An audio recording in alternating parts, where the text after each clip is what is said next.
The legend continues yet as the Hood Attorney. I don't know why. He's not really the Hood Attorney. I'm not really being that hood with him.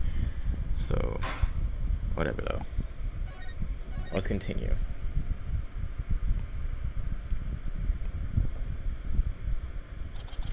April 18th, 9:15 a.m. District Court. Defendant Lobby, number 3.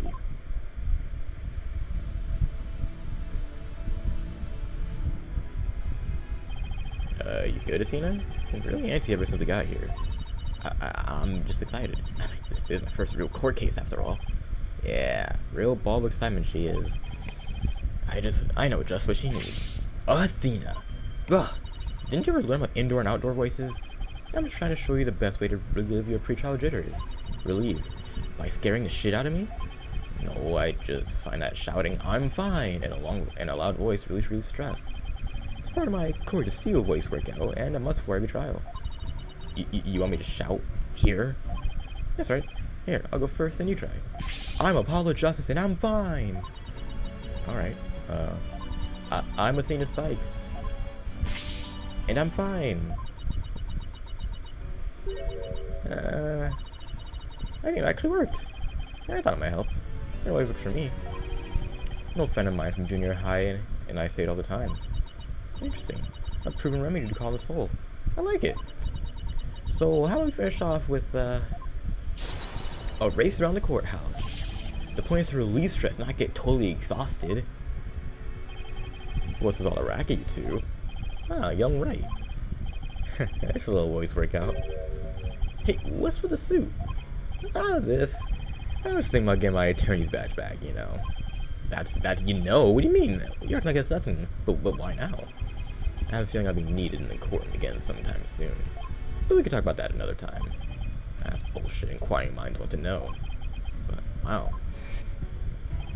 So he's to him in his usual laid-back clothes. I'm not. That suit makes him look like $1 million. By the way, have you heard about the prosecutor assigned to this case? Yep, serving time. But before that, he was a prosecutor. He also uses psychology? That's right. I've heard the rumors about how he was back before his conviction. Using his powers of suggestion, he can make even the most stalwart defendants confess. Psychology in the courtroom? Been hearing a lot about that lately. So he's gotta be a pretty scary guy, considering he's a prison inmate and all that. So they say. They also say he'll cut you down if you talk too much. I knew it was gonna be bad news. It's probably just hyperbole. At least I hope for your sake. Wait, so is it true or not? Let's just say you should be concise and choose your words carefully. If you'd like to keep that head of yours attached to the rest of your body, that is. Jesus! I should probably turn down my cord to steel too. So, y'all ready? Might be a good idea to check the court record again before stepping into the ring. Right, but I'm fine. I'll be watching from the gallery. Good luck. Alright, thanks. Alright, let's do this. The odds of pulling this one off are ridiculously low, but that's nothing new. Believe in our client, seek the truth. That is all we can do. Hang in there, Miyatema. Here comes justice. Alright, it's been like 2 days since I played this game, so I'm gonna need a little refresher. April 18th, 9:30 a.m. District Court, courtroom number 4.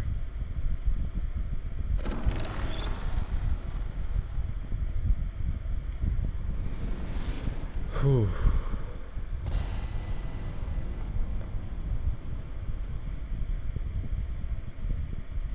Court is now in session. Court is now in session. Apollo Justice Defense Team Leader is ready. I know that big booming voice anywhere. Chipper as ever, Mr. Justice. But who is the young lady next to you? Athena Sykes, Mr. Justice's junior partner, and fresh out of law school. Well now, full of beans too, eh? Excellent. Makes no man feel young again. Now for the prosecution. Huh. British prosecution is not yet ready. Never fear, for I shall explain. It's just a minor procedural complication, Your Honor. The prosecutor for this case is being escorted from prison as we speak. Prison? Oh, yeah, I almost forgot to use the chrome use every time.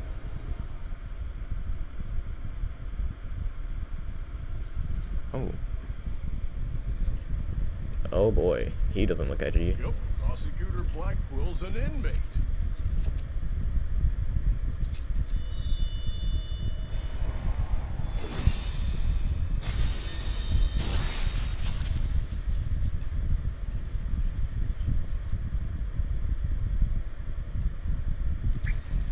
What the fuck?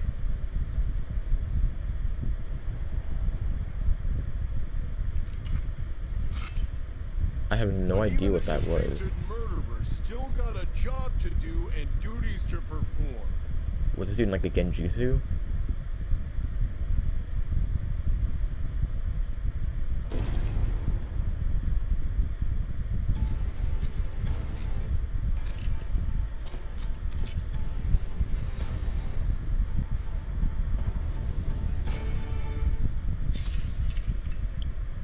Okay, then. He looks fun.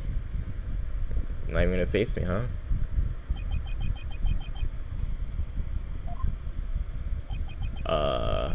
So who's that with his back to us over there? That's him. I'm sure of it. Prosecutor Blackwell. Is the prosecution ready?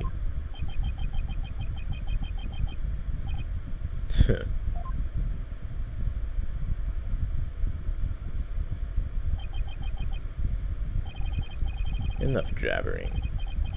Get on with it already. Okay, right, forgive me. Yeah, why are people related to this case so scary? Well, Prosecutor Blackwell, your opening statement, if you will, please. He has chains on. Ugh! What's wrong? Must we continue to fritter away time like this? It is all right. There in the indictment. The indictment, an opening statement, would be pointless. Pointless? But well, it's like a cat, or in this case, the prosecutor has a judge's tongue. But we need an opening statement as an overview of the case at hand. Well then, your baldness. If it's so very important, why don't you do the honors? Who? Me? There's a term for people who whine and fuss about how they need silly useless things, and then decide they no longer want them once it's theirs. A bitch. What? Wait, was that the prosecution's opening statement? Damn. Old dotard such as you are a plague upon the young. I pity you poor grandchildren. Or is it great-grandchildren? Yeah. All these years I thought the opening statement was the prosecutor's job. But I suppose I can give it a try. That might be nice. What? He actually fell for that? And he just took all that slander? That must have been the power of suggestion, Mr. I was talking about. Well, the opening statement, eh? Huh. Let's see here. The victim was one Rex Cuby, alderman of Ninetails Vale. And the defendant, Damien Tenma, mayor of Tenma is accused of his murder. And why, pray tell, was the mayor arrested? Well, his prints were on a murder weapon. Plus, he had a motive: the elimination of the biggest roadblock to the municipal merger. The caretaker and the secretary, other potential suspects, both have alibis. And his daughter, who was also in the vicinity of the time of the incident, has no motive. So in a nutshell, I'd have to say the charges against the defendant are incontrovertible. Bravo, you're honest. Your years of experience shining bright like your head. Ho. Flattery will get you everywhere. He's playing Simon Says with the judge. Moving right along now, let's hear from our first witness for today, Detective Fulbright.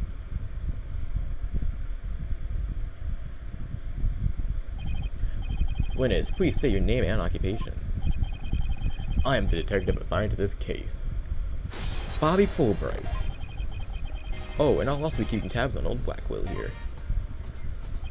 I also heard you would provide protection if it ever came to that. It would seem that I have been sorely underestimated. Wait, who is protecting who from what? Still, I truly believe that anyone can turn their life around, even no Blackwell here. Oh. Fulbright. Save your platitudes for funerals. Get on with your statement. Ha ha ha. That's the spirit. Justice must be swift and true. I see it in your eyes. There is hope for your rehabilitation and return to society. I will never give up on you. Prosecutor Blackwell does not seem to intimidate Detective Fulbright. Well, you know what they say, ignorance is bliss. Oh, so that's why Detective Fulbright was assigned to Blackwell. He's so oblivious. What type of first statement, Detective Fulbright? You got it. First, I should say that to the defense that justice will ultimately prevail. Okay. Alright, hopefully the first one's too bad, because I'm not too informed about this case. Alderman QB was murdered with a spear that had been on the wall. The fingerprint of the defendant, Damien Tema, was found on a murder weapon. At the time, Alderman QB was asleep from a drug he unwittingly ingested. Mayor Tema attacked his helpless victim, impaling him like a human shish kebab. But the sudden pain jolted the victim awake again, and he grabbed his statue and struck back. Did we get the autopsy report? So Alderman QB had slipped some kind of sleep-inducing drug. That's right. The accused was so scared because the alderman was a former pro wrestler. So he slipped him a drug to make sure he'd be out cold and defenseless.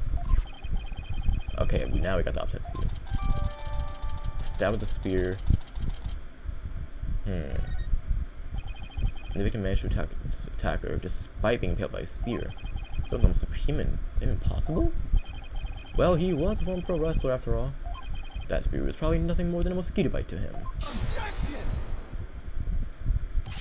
Not so fast.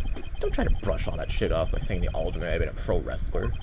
Do you really expect us to believe he could fight back after being skewered by a spear? Heh. Never heard of the incredible feats of which man is capable in a pinch, have you? Like a samurai of yore, wrestlers can battle through intense pain, sharpens their senses. I used to talk about it with a former pro wrestler I met in the clink. I don't know. Still sounds a little far-fetched. Does it now? Then perhaps we should test that theory with you on the edge of my blade. I did not sign up for this. Yeah, good luck swinging a sword. Handcuffs around your waist. I mean, not waist, fucking, wrists. And still your life is spared. For now. Please let the shackles be made of titanium. I don't want to die. My investigations are as thorough as they are foolproof, or my name is a Fulbright. I vow to resign immediately, should I ever make a false arrest. Oop! The accused prints were on the weapon, and he's one person without an alibi. Quite decisive evidence, wouldn't you agree, your baldness? The defense is sounding guiltier by the minute. Here's a judge leaning toward a guilty verdict, and trial's just barely begun. What's more, a curious rumor about the accused is making the rounds. They say he seeks the merger for the purpose of freeing Temataro from his imprisonment. Truth be told, I can think of no real reason to show interest in that backwards burg. Perhaps he's a complete nutter and really does seek to release an imaginary demon. Either way, he is raving mad and more than capable of murdering the alderman. That mayor is a strange one, all right. I heard he went to a blood drive, but instead of donating, he tried to make a withdrawal. Alright, everyone relax, I mean, no gossiping in my court. Your boldness. Please take a gander at those where the hell did he come from? Oh, I guess he's always there, he's a defendant. Please take a gander at those charmers plastered across his cranium. I heard they're meant to keep him safe from the possession by the demon Temataro. Then again, what's going on? Perhaps he is already under the demon spell. Behold, the lunatic appears poised to lunge at you at any moment. Ah! The rumors and quirks of my attempt have no relevance to this case. But besides, those charms on his head, they're just a fashion statement, I think. Well, come to think of it, such things don't really seem relevant to this case, do they? The prosecution will refrain from dragging our client's reputation through the mud. Okay, Athena, respect. Oh, what a dreadfully fearsome lass we have here. Whew. Good looks for that lifeline, Athena. Careful, Apollo. He has a judge dancing in the palm of his hand. The power of suggestion is one of the more powerful tools in Simon Blackwell's arsenal. He's trying to manipulate everyone's impressions to suit his objectives. This guy has really bad news. In any case, it seems the victim did manage to defend himself despite being impaled. What sort of weapon did he use against his attacker? None other than the statue right here. Is this the two strange creatures locked in the battle? Two yokai to be exact. On one side is a nine-tailed fox, and the other, Tenmataro. Quite interesting if you think about it. It's as though this very case were rendered in art. Okay. Mr. Justice, you may proceed with your cross-examination. Okay, I'm gonna, let's totally assume that I know what I'm doing here.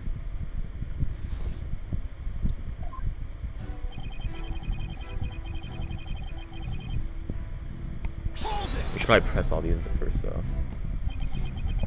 So those weapons on the wall of the Fox Chamber, I presume those are real. Don't you think keeping real weapons around that like's rather dangerous? No matter what he collected, the Alderman insisted it be the real deal. For instance, he had a real demon's club in his possession. Apparently, one of his ancestors claimed it after defeating a demon in battle. What? It's gotta be an old wives' tale. Ha ha ha. The Alderman had a pure, unadulterated justice flowing in his veins. Whatever he did it right. We've lost a real champion in his justice of death. Nothing but claptrap and balderdash, if you ask me.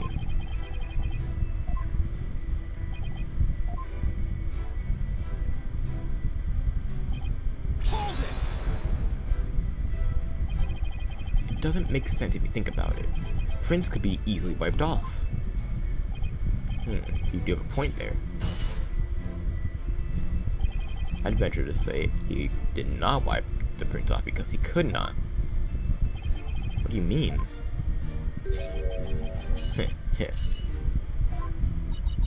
He wants you to figure it out. I don't understand how to show him who's boss. I'm totally lost, so why don't you just tell me the answer already? He was thinking that. I don't think he saw that as a plea for help. You good? Running a fever, perhaps? Shots came as a reset button.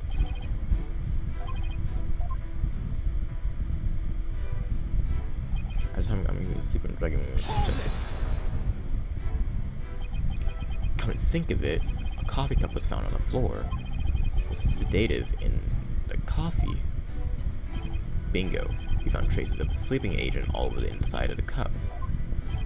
That is why he was out cold. As until he leapt to his feet upon being impaled by the mayor. An awful way to wake up. Another stimulating eye-opener if you ask me. I too would have risen to the attack, for to die in battle is a samurai way. Paradise awaits fallen heroes, but that hole in his stomach would make eating a challenge. Ha ha ha ha ha ha ha. Whiskey tobacco, please. Those morbid jokes have no place in this court. Says a jester in a detective's guise. Moving right along.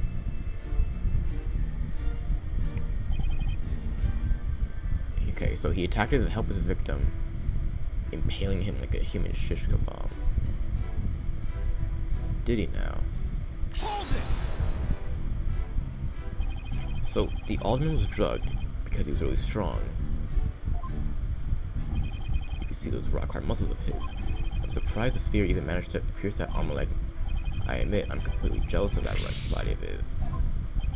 They look pretty buff in that suit he had on. They would compare to a yellow belly like you. yellow belly. Who even says that anymore? Yeah, the color's all wrong too. I know, how about I switch to tomato? Let's check both your comments from the record. Character's not the issue here.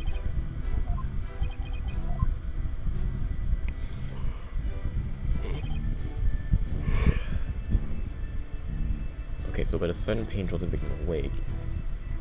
And got the statue and struck back. Hold it!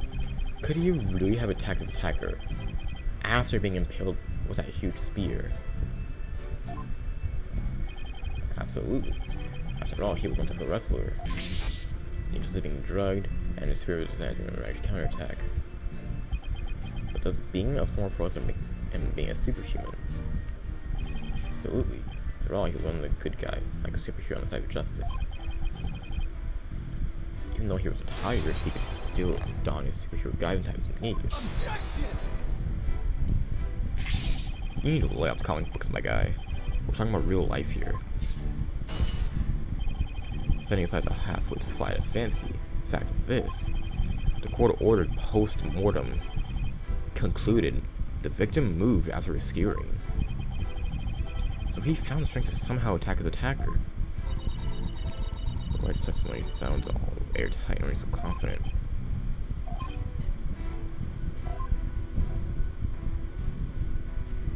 I'm not even lying, I'm confused on who's fighting who.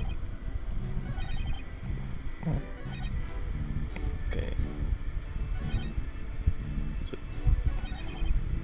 So Kiwi was asleep. Tenma attacked him.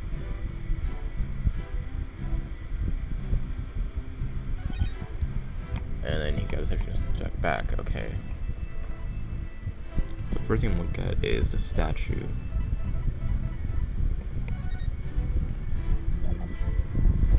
Weapon used to bludgeon the mayor. The mayor's blood was found on it, and no prints who left it. Okay, so how can you say you did that? But there's no prints on it. Did the alderman really strike the mayor? What? Are you questioning my sense of justice? Damn straight.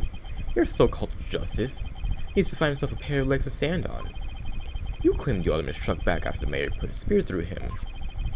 But the statue he supposedly used to defend himself creates a major hole in your theory. It would appear the defense has a counter-argument. Very well, let's hear what the defense thinks is odd about the detective statue theory.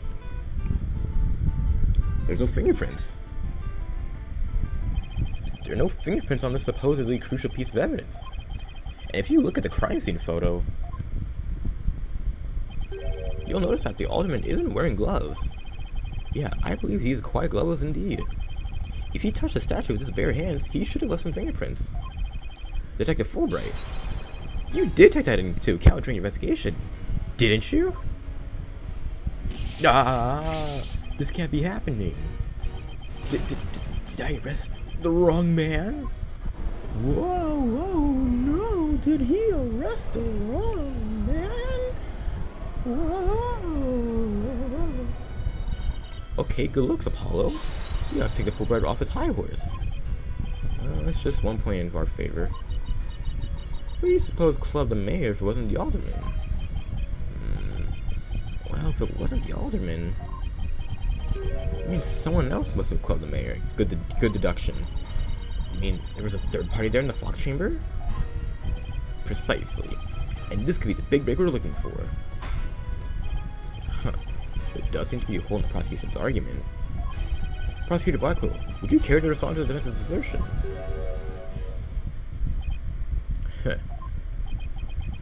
The least you could do is look at me while being dismissive. Your mind is as dull as an unhorned blade. Justice Dono. Justice Dono? He's been watching too many samurai flicks. It'll take far more than that to cut down Simon Blackwell.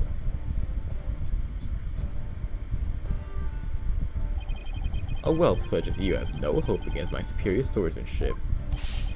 Bitch, this is a trial, not a sword fight, dumbass. There's a perfectly good explanation for the lack of print on the statue. You might recall the blood-stained cloth found at the scene of the crime. Well, it just so happens that the blood was at the mayor's. So, What are you trying to say? Hone your mind, fool. Why was there blood on the cloth? Solve that riddle and you shall see that the hole you thought you found is but an illusion. So let's see. How was that cloth used? Was it used? You use a head covering throughout the statue. I'd assume to wipe the blood, because there's blood on it. Okay, so the cloth is used to wipe as much of the meat as possible off the statue. In the process, the culprit inadvertently erased the alderman's fingerprints as well. Objection! But the mayor did not bother to wipe away his own fingerprints on the murder weapon. Why would you wipe down one weapon but not the other? Careful now. Use what little brains you have left before you speak. Okay, bro, relax. Dude, I don't fucking know. Oh fuck, I didn't even press that. The alderman's probably wearing it over his head. What? Do you truly think the alderman would show up to a meeting over the fate of his village wearing this ridiculous looking cloth over his head? Sure, they had a festival that day, didn't they? Who's to say he didn't party a little too hard and just forgot to take it off?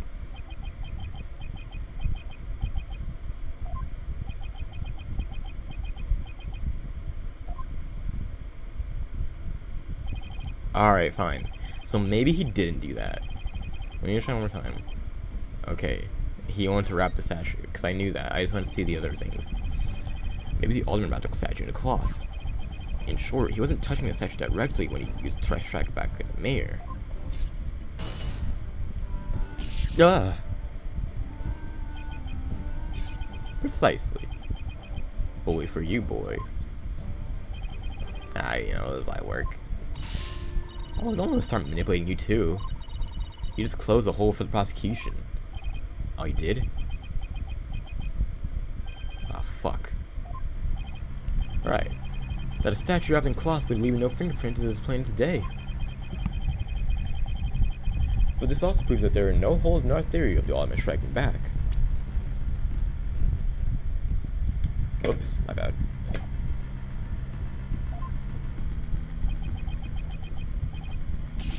Whoops.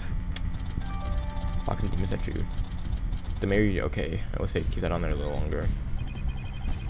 Now, do you see how dull your mind is? I'll make sure to sharpen it next time. A particularly frightening inmate once told me that. He always tenderly honed his blade before he went to work. Like a samurai of yore. Samurai? It's something like a homicidal maniac to me. Actually, he was working the prison kitchen at that time. Wait, so the inmate was murdering... no, a murdering samurai prison chef. What the hell are you guys talking about? It would seem that the victim and his killer were the only ones there after all. Kind of touched that hole. Now what? Hello, I just thought of something. If they didn't find anyone's fingerprints on the statue, who's to say someone other than the alderman didn't hit the mayor with it? Oh, why didn't I think of that? Then who, the fuck, struck the mayor with the statue? Please illuminate us with your wisdom, young lady. There's only one answer. The real killer. Prove the existence of this real killer then. What evidence have you? Well, I'll give you evidence, alright. Athena, are you sure about this? To borrow your word, Apollo, I'm fine. Take a look at this photo. Black feathers and tracks allegedly from yokai were found at the scene. I believe they're from the third party who struck the mayor with that statue. The evidence actually suggesting some sort of monster killed the alderman. That's exactly what I'm suggesting. Objection! No, you dumb cuck. You just lost what little credibility we had left. Ah! Whoops. Sorry. I got carried away. Justice, we do not have time to deal with objections between members of the defense. Might be. It's just this kid still. Well, a kid. Fuck. Asshole, I'm gonna tell Mr. Right on you. Okay, so is this court to believe the feathers and tracks are from a yokai, as you say? No, Your Honor. I believe they are a fabrication. The real killer wants to believe some sort of monster murdered the alderman. Interesting. And why do you suppose a killer would do this? This is a great question. God. Justice, you seem as new to this as your partner is. Ooh, fuck. This I am not reporting to Mr. Wright. Oi, Fulbright. Explain his baldness what these brats are missing. You know, the who and why behind these feathers and tracks. What? You can explain all that? Ha. Our investigative prowess is without equal. I'm starting to think I chose the wrong profession. Fuck, that's how you know it's bad. Alright then, let's hear about these so-called yokai feathers and tracks. Okay, this is where I'm gonna start messing up, dude. Because this is gonna, if this is like the circus case from the second game, oh boy. The entire case centers around one man's attempt to crush opposition on the municipal merger. Mayor Tema panicked when the amazing Ninetales helped embolden the protesters. So he stoked the villagers' fears by fabricating a monster. The strange feathers and tracks he planted made it look like a yokai was a killer. What? So those feathers and tracks stoked the villagers' fears. Absolutely. He knew exactly how to prey on their superstitious minds. Those feathers only gave weight to the idea that the alderman was slain by a demon. The accursed demon Temataro, that is. Okay. Who? Temataro. The legendary demon locked away in the village's forbidden chamber.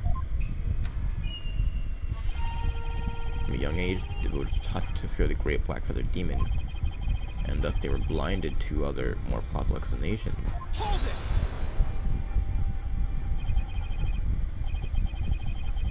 Hold on for a second. Before we start letting our imaginations run wild, isn't there someone else that could be considered a suspect? Oh my god. On the day of the incident, there was a special event at the Kibi Manor. And as part of this event, there was someone dressed in the likeness of Temataro.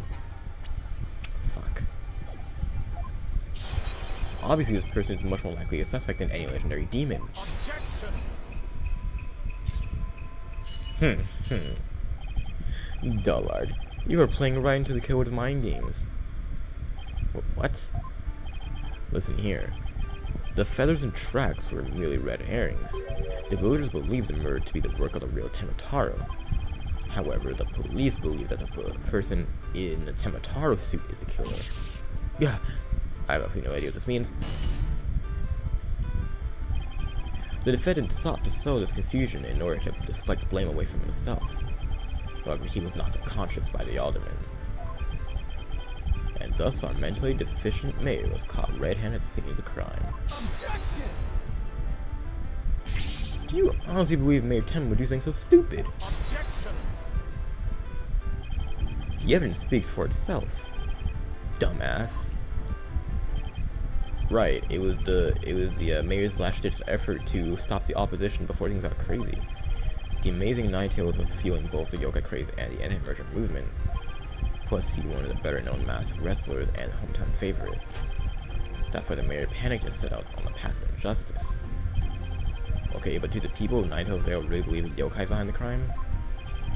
Yokai sightings are an everyday event there, so I wouldn't be surprised if they did. Gotta say, come to praise upon innocent, unimpressionable minds. Just so. Particularly silver-tongued inmate once had the following words for me. The innocent of heart are the easiest to pray. You don't say. Was this inmate a con artist? No. He was framed for the murder of his beloved. I actually felt sorry for the poor chap. Wait, so he wasn't the predator, but rather the prey? Yeah, well, anyways, the defense may proceed with the cross-examination, which will go very well.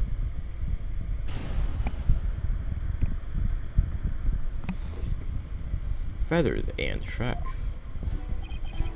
So the staircase here at the moment. Oh boy, what am I supposed to contradict? Panic when you're. So you stoke the villagers' fears. Affecting a monster. Hold it!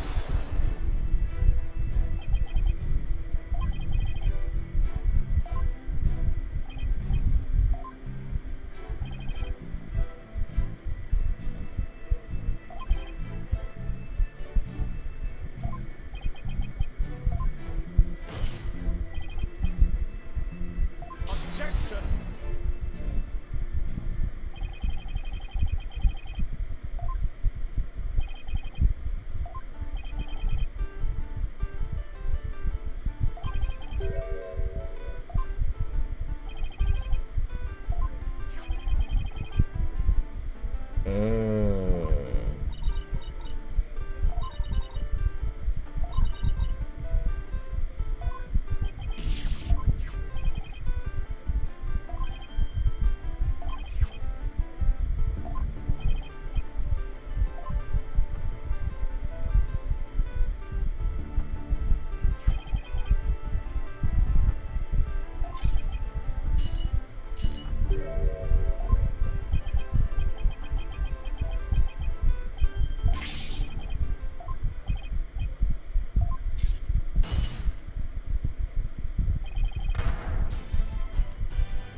I don't.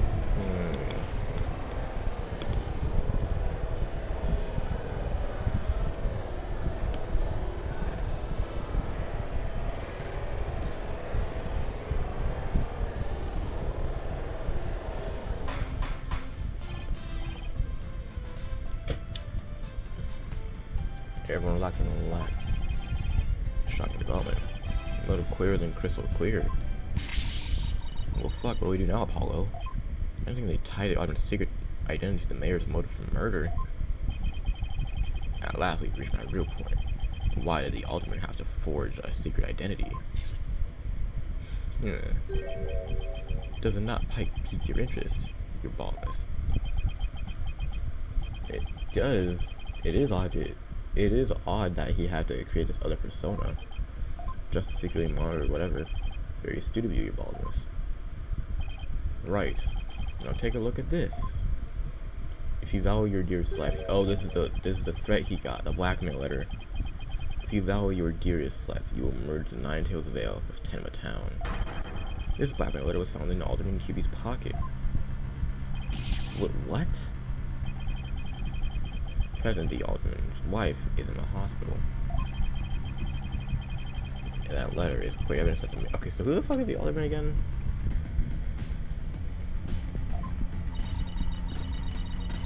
So didn't the blackmail letter attempt by Tenma go missing? Right after the Alderman's murder? I think maybe the killer took the letter from the mayor after the murder. Planted it in the Alderman's pocket. Possible, but we don't have any proof that that's what happened. You would be surprised how lost I am in this case. Mayor Tenma would have made a clean getaway if he just left after planting the yokai thing. But he was knocked out cold by a sudden decision to kill the Amazing Nine-Tails. So the Amazing Nine-Tails counterattacked and brought the entire crime to light. Wait a minute. Fortnite's claiming that the mayor killed the Alderman after planting the yokai evidence.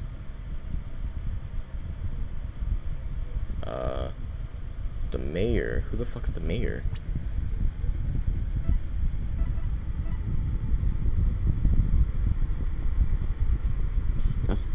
That's Tenma. And that's Rex, okay. After planting the yokai evidence. Now the mayor was knocked out cold immediately after that. Detective Fulbright, add your previous statement to your testimony. Mayor Tenma killed the sleeping alderman after planting the feathers and tracks. He killed the sleeping alderman after planting the feathers and tracks. Okay, hold up. Wait a minute. Oh, there's bloody footprints and black feathers scattered on top of the blood, which means he would have to kill him before, right? Because the feathers are on top, right? Objection! Give me that. 1 second. Here we go. Detective Fulbright, your sense of justice is bullshit. What's this? You dare question my justice again? Damn right. Yes, and I'm going to prove it to you. Take a look at this photo. This is a crime scene photo. And what does this prove? It proves when the feathers and tracks are planted. But I already told you they were planted before the murder. The defendant planted the yokai evidence, then was knocked out while killing the victim. No. But that would be impossible. If you look right here, it's clear when the feathers and tracks were left at the scene. Right here, right? Oh, gosh, that's my button. Aren't you just pointing to the yokai feathers and tracks, Mr. Justice? Damn right. Yeah, see how the feathers are on top of the blood, and the tracks are made in blood? In other words, the yokai evidence could have only resulted after the murder. Then the mayor must have planted the evidence after killing Alderman. But you said it yourself. The mayor had been knocked unconscious thereafter. There would have been no time for him to plant any evidence at all. Therefore, there must have been someone else besides the mayor and the alderman at the crime scene. There must be some mistake. Wow, oh my god.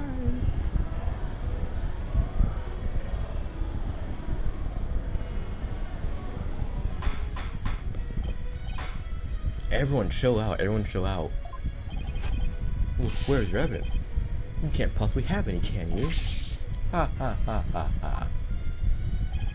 Evidence? Oh, I have evidence. In fact, I have an eyewitness testimony for you. You do? But how? The hell? Was my vaunted sense of justice really just half-baked? He's taking this really hard. Mr. Justice, what is this testimony regarding a third party that you claim to have? I have it right here, Your Honor. The sworn testimony of Tenma daughter. The witness, Jinxie Tenma, saw a yokai in the hallway after stumbling upon the scene. It was a demon Tenma Taro. He's the source of the feathers and black... those feathers and tracks.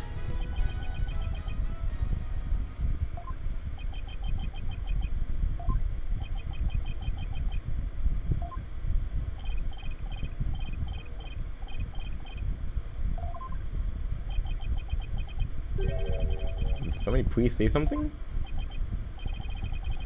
The defense will explain to the court exactly what he means. You dare mock this court and justice itself? You are unfit to bear your name, boy. Your baldness. It appears our defense attorney here is delirious from exhaustion.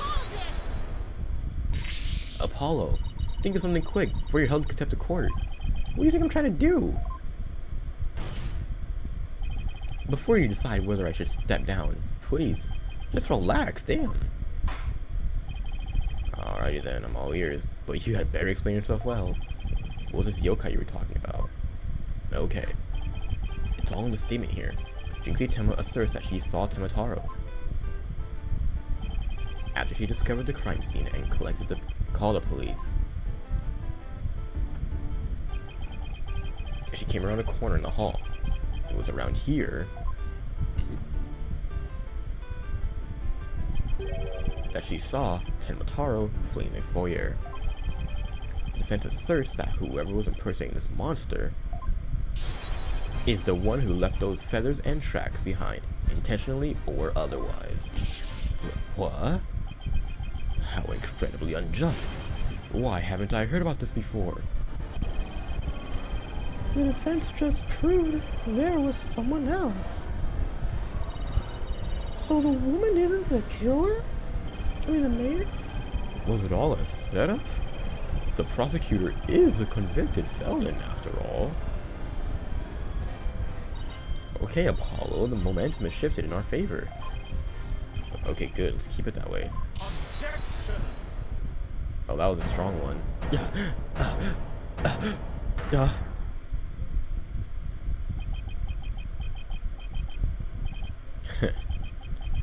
Little do you realize that though you are in the midst of a fray, your sword is broken. My sword? I don't know about this one. Are you implying that there's a problem with my claim? Consider this. If that yokai impersonator had indeed fled towards the foyer, that fool and fop would have seen him. Fool and fop? Oh, you mean Fudge and Lobel.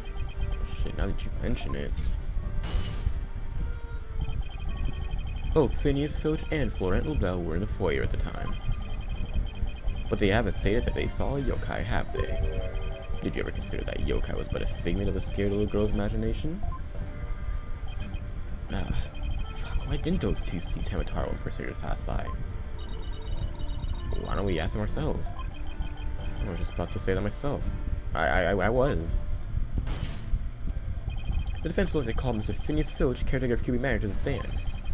I just know he must have seen something. I guess we can't ignore the fact that the little girl believes she saw a monster. Just have no objections to Mr. Justice's request. I said that Mr. Filch was enjoying a nap out in the lobby. I knew that Tanuki was a rare find, but when we captured him, I didn't think he'd end up a witness. Do with him as you will. Did you just say captured? I don't even want to know, dude. Alrighty then. Bailiff, get that ass over here.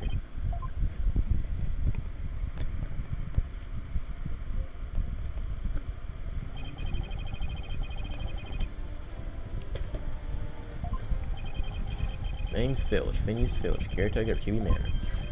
Oh, and this is for you, your lordship. Just a little something I thought you might like. Oh my, what a fabulous pair of shoes. And your honor would do just fine, Mr. Filch. Those shoes again.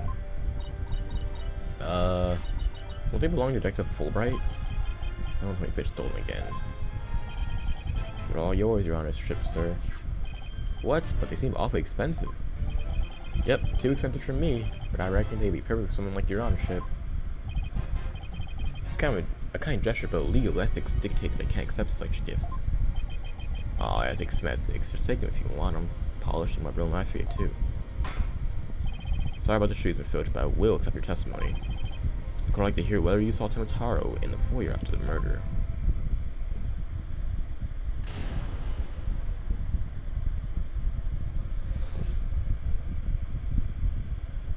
Oh, guarding the foyer. At the time of the murder, I was on guard duty in the foyer, so Mr. QB asked. I was making sure no one, fair, foul, fishy, or otherwise. I was still in my office, keeping a good watch when the murder happened after 3 p.m. Okay. But anything, nothing out of the ordinary, or sorry. That yokai you keep jabbering on about was but a phantom of little girl's dreams. So, you're telling this court you never saw anyone dressed up like Tamataro? Yep. Going the whole time. That's the truth. All the truth, none but the truth. Tamataro? I don't really believe on all that yokai moment jumble to you. I certainly don't. Huh? My bracelet. It's... you good? My bracelet keeps squeezing my arm. Really? Oh, you think this dude's lying? I wouldn't rule it out. Now, if I could just zero in on a... Oh my god! What the... what the hell's a hawk doing here? Allow me to introduce my trusty cohort, Taka. He seems to have taken a liking to the courthouse. Made it his new home, in fact. He doesn't live with you, you know, in jail? What the fuck's sort of a courthouse bird? Taka simply loathes trickery and fraud. And that queer power... Ayo? That queer power of yours seems to have offended my dear bosom buzzard. This isn't supposed to trigger... Ah! How big would Spot squall like this? Oh, so he's oh, wow, okay. I mean, to be fair, Apollo's kind of cheating too with that bracelet. No pets or other animals allowed in the courtroom. Yeah, somebody help! Oh, he's merely having a bit of sport. He won't harm you, save when truly famished. In that case, Prosecutor Blackwell, you will ensure your feather friend is properly fed. Looks like we have to do this the old-fashioned way. Fine, probably. Okay. Justice, please proceed with your cross-examination.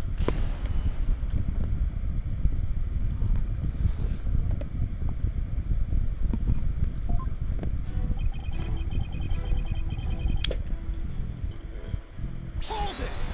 You already know we gotta press everything. Why do I want you have you handle guard duty? Yeah, because you trust me. I am the manor's caretaker after all. So, you took said guard duty seriously? I'll tell you something about me. I'm... Eeps. Listen here, you little shit. Get straight to the point and be quick about it. Court wished to see or wished to hear you did or didn't see the foyer and not else. But of course, right away.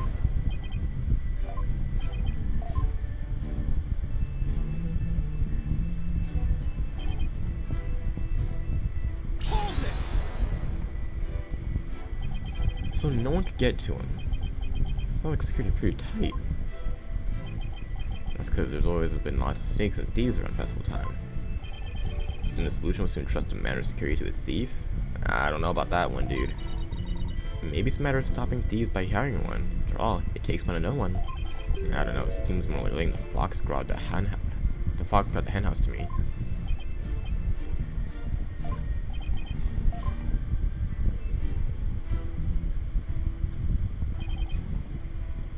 Give me my office.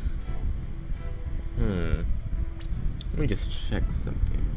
Oh, wait a minute. His wrestling match was at 3.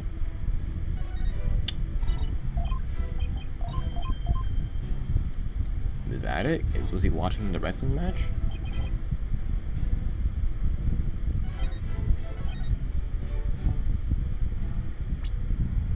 He's right here.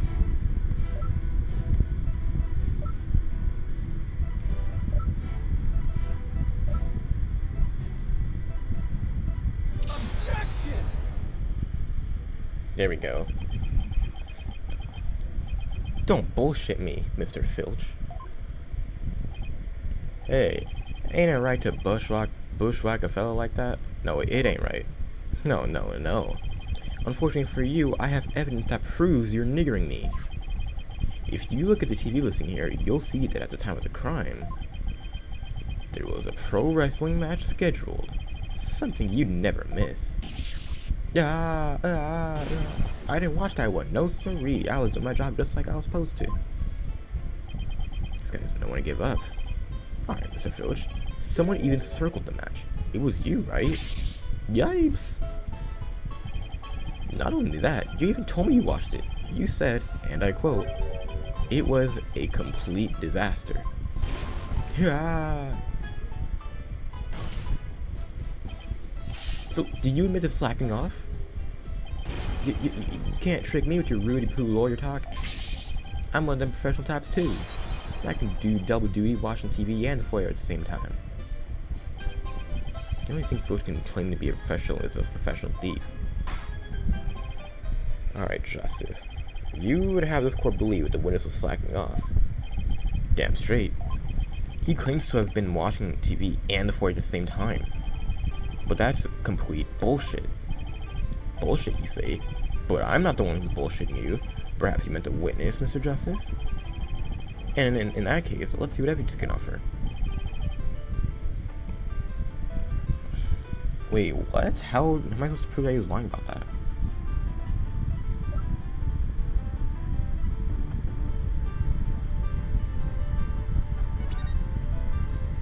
Oh, because they're in opposite directions. Yeah, that's complete bullshit. Please take a look at the direction the TV's facing in this diagram. You know, I thought it was weird that they put the TV in that diagram. Now, unless Mr. Filch has eyes where his right ear should be, I think it would be damn near impossible to watch the foyer entrance and the TV at the same time. Why, yes, someone watching TV there couldn't possibly see the entrance. Precisely. And that means, Mr. Filch, that you were slacking off and were not watching the foyer as you claim. Yikes! The bag's out of the cat. Or, I mean, the other way around. Oh boy, here we go. This.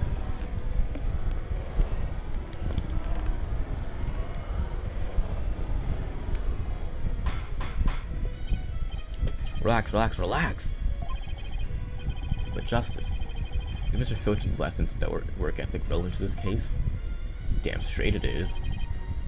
While he was slacking off watching TV, there really could have been a Temataro impersonator in the foyer. Objection! What the hell is it now? Granted, this Tanuki was lax in his duty, but he still had the foyer entrance covered. What are you talking about?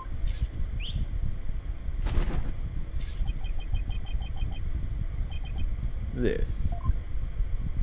I'm not a mind reader, bitch. Oh, shit.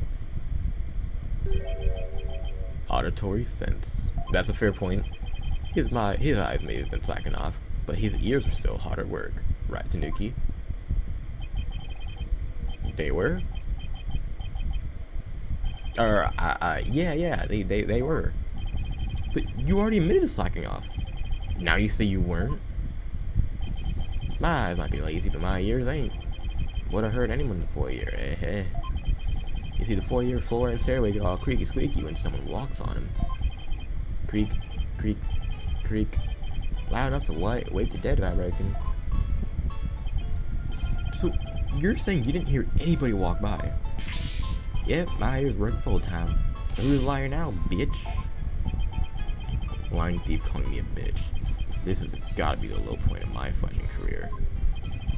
Gotta hand it to you, Mr. Blackwood. You really are something else. Shit. You don't miss a thing. And them bags under your eyes, they're darker than mine.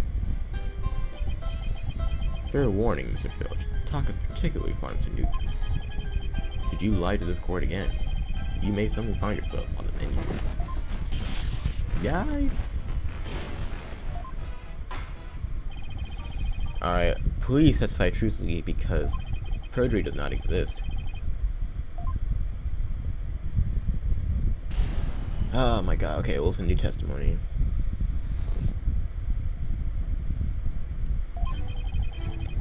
It's true, I was watching a pro wrestling match on office TV. My eyes might have been slacking off, but my ears, they were working overtime. The floor there was all creaky squeaky like. No way I would have missed someone walking by. So you see, there were no Temataro in the foyer. Well, the thing is, he was flying, right? So he wouldn't have used the stairs. Superstition is the religion of feeble minds. Understand? A simple, rational explanation is best. Forget yokai, demons, and such. We must use common sense. For lacking that, our entire world will be but upside down. It says a conflict prosecutor is totally assigned the end times for the world. And besides, if there were only any yokai roaming about, I'd not have myself to a zoo. Shit. I would think she was singing things. Seems to be the general consensus, but I'm sticking to my guns. If we can't prove she saw Temataro, then we're fucked. Well, we better hope my guns fire bullets, not BBs. Oh fuck. Like I said, I think the dude was flying, she said, right? So I don't know if that's gonna fly here, but we gotta press all these first though. So you are paid for your work, aren't you? So how do you justify watching TV on the job? But it ain't easy being me. I mean, I can't watch TV when we have visitors and there's no way to record stuff. Sorry, am I supposed to be consoling you over your first world problems? Those are his only problems. He should consider himself lucky. I guess pro wrestling is serious business to Mr. Filch.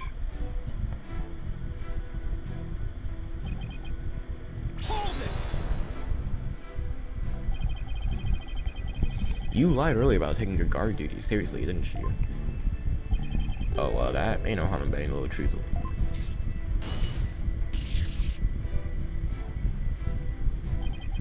Listen to me, you little shit. Lie again, and I'll beat your motherfucking ass. Yee! Mobby, just let me keep my tongue. Shit. You were negligent in your duties, but you're not.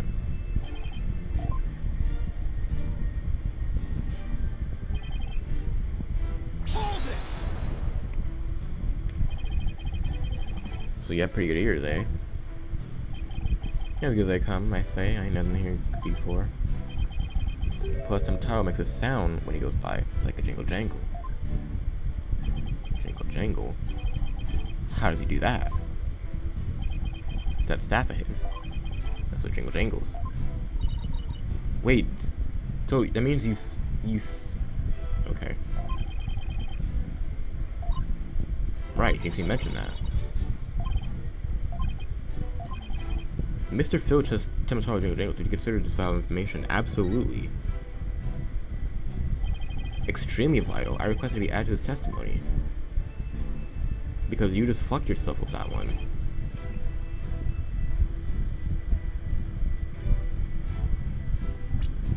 Right?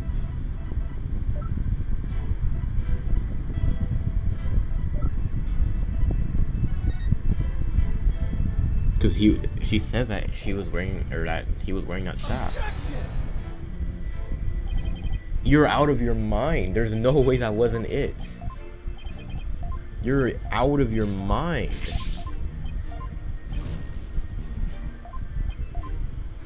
Or wait, am I supposed to look at the poster or something? I don't think I have a Taro poster. Are we supposed to claim that like he doesn't have a staff? But Jinxie says that he does have a staff, so I'm confused.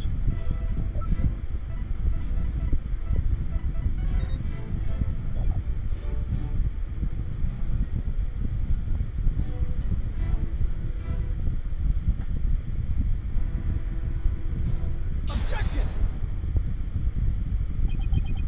That was it. Wow, okay. Taro's staff would make a jingling sound, you say? Well, I'm gonna say that that is complete bullshit.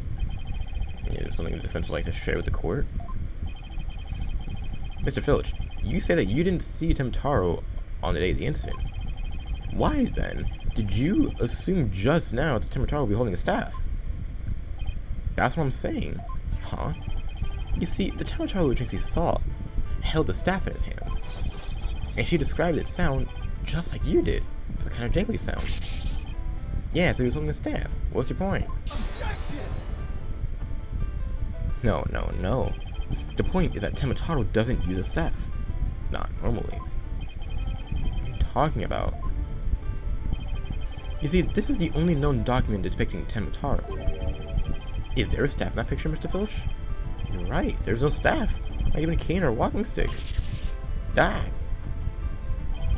So the question is, why does the witness think Taro uses a staff? I believe the answer will overturn the prosecutor's case on the most basic level. Well now, this is getting interesting. Okay, Mr. Justice, it's time to show the court where you're going with this. Please tell the court why Mr. Filch believes Taro carries a staff, because he heard him. Or yeah, he saw him. Mr. Filch actually saw Taro right after the crime occurred. That's the only way he could possibly know about the staff. But let's do it again. Bloody hell, you duplicious little... Haha, how'd that feel, Black Widow? Damn, you got a little cut too. Oh, that's cool. He's like examining his sword. Not the fun way on receiving it as a blade, huh? Admit it, Filch. You did see Taro that day, didn't you?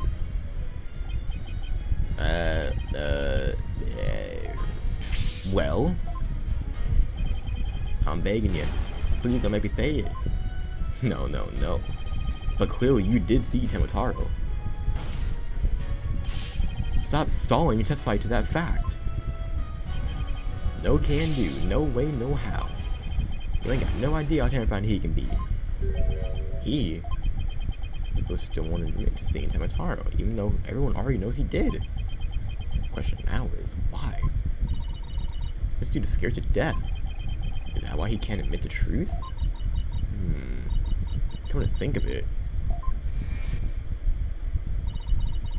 they say you must not gaze upon Tomataro, but in the event that you do look at him, and then tell anyone what you saw, Tomataro will claim your soul. Jinxie wouldn't admit to seeing Tomataro after hearing about the village superstitions. She said that if she told anyone she had seen Tomataro, he'd claim her soul. Wait, you think Foch believes that too? So Mr. Big Time, saved Sucre the Warrior, has heard about him. Immoral village superstition. Will the defense please explain what the hell this dude's talking about? You see, the people of Ninetales believe some pretty strange shit, and their superstitions may be the reason our witness here can't admit the truth.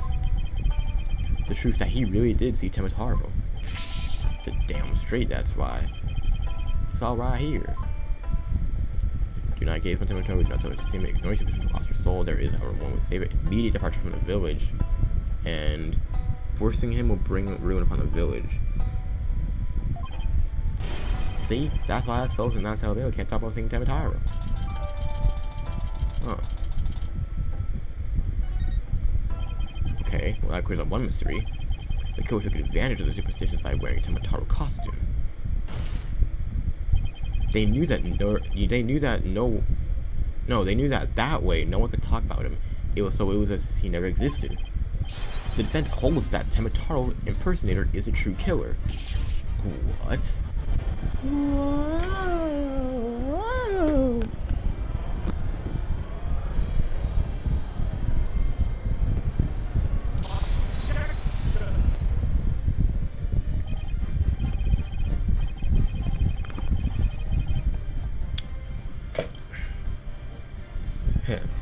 Superstitious, you say? What kind of fools would actually believe such stupid shit? And without using some silly fairy tale so easily expose the culprit. You'll need to come with a more rational, common sense explanation than that. Objection! Bullshit I do. Your common sense seems awfully narrow-minded to me, bitch. Try living in my world of narrow cells, mortal danger, and dark, sleepless nights. There is no lack of superstitions in the clink, but few are those who truly believe in them. Objection! Well, the real superstitions are real enough to the people of Ninetales Vale. A life or death superstition might make even you a believer.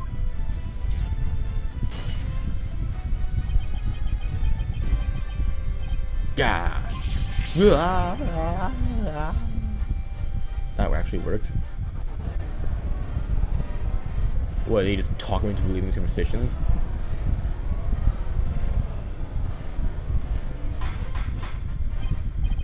Alright, everyone relax. You fool of a Tanuki. 2 times now your lives have cost me. Mobby. I promise not to do it again.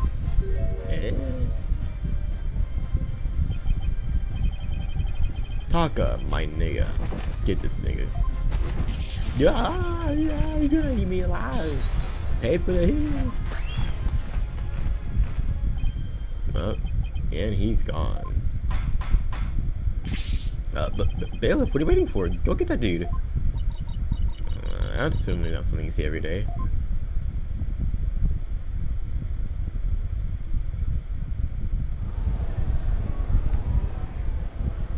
Alright, so what's going on now?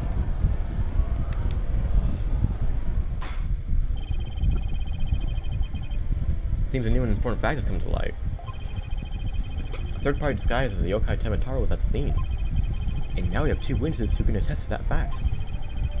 Any objections, Prosecutor Blackwell?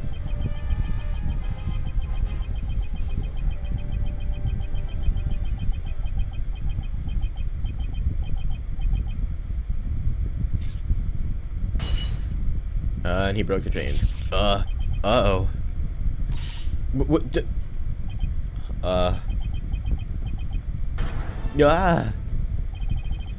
His shackles. Yo! I'm too young to die. Justice Dono. Long has it been since I've been forced to draw my blade. He actually has a sword?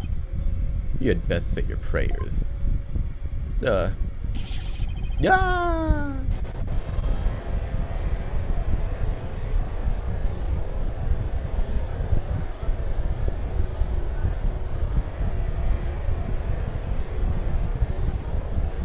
What the fuck's happening?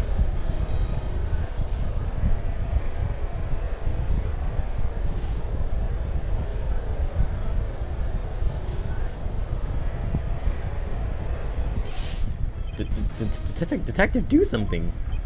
Ha ha ha! Have no fear, Fulbright is here.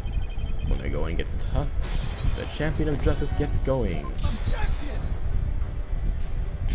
Nigga, get going already before he kills us! Oh, but I stand in awe of Simon Blackquill, for it is his sense of justice that set him free. Objection, objection! I object to Detective Fulbright's definition of justice. Oh my god! Someone do something! Get me back in the trial! Silence.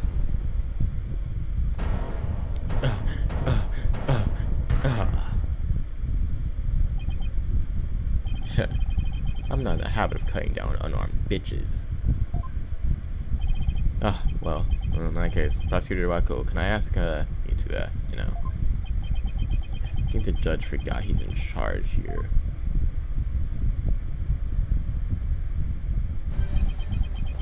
So, Justice Dono's assertion is this. Temutaro was the real killer, not Mayor Tenma. According to him, there was a yokai at the scene of the crime.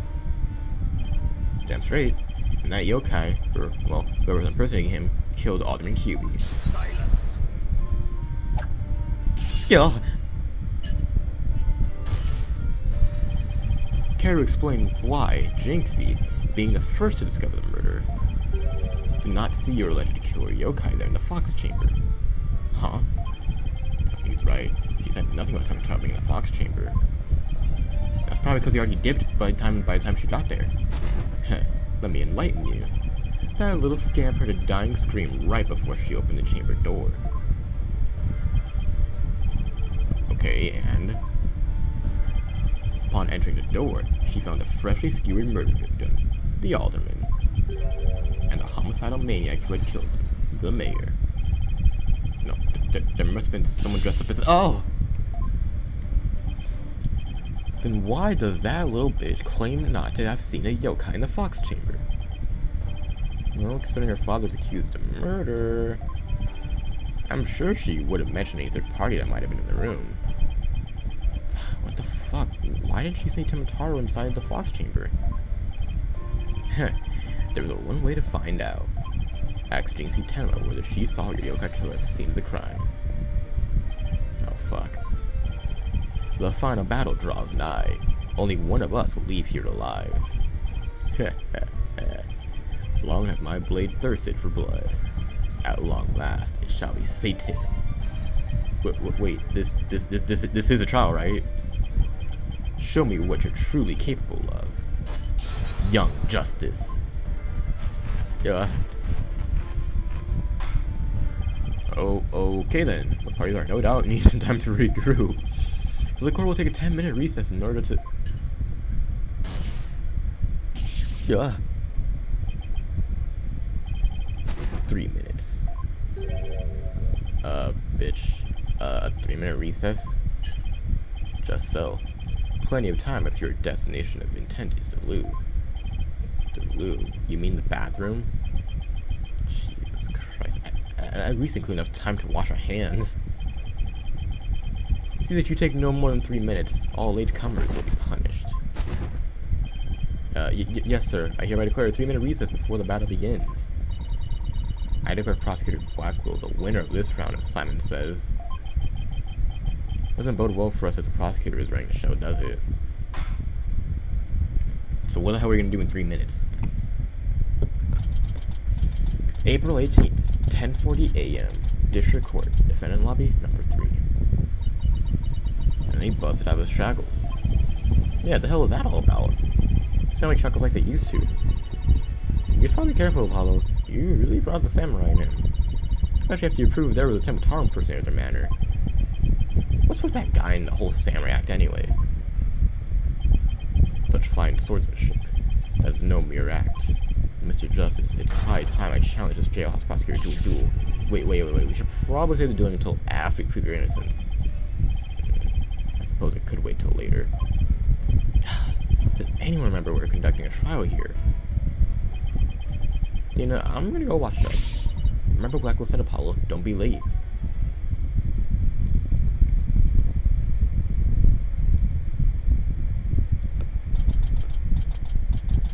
April 18th, 10:43 a.m. District Court, courtroom number 4.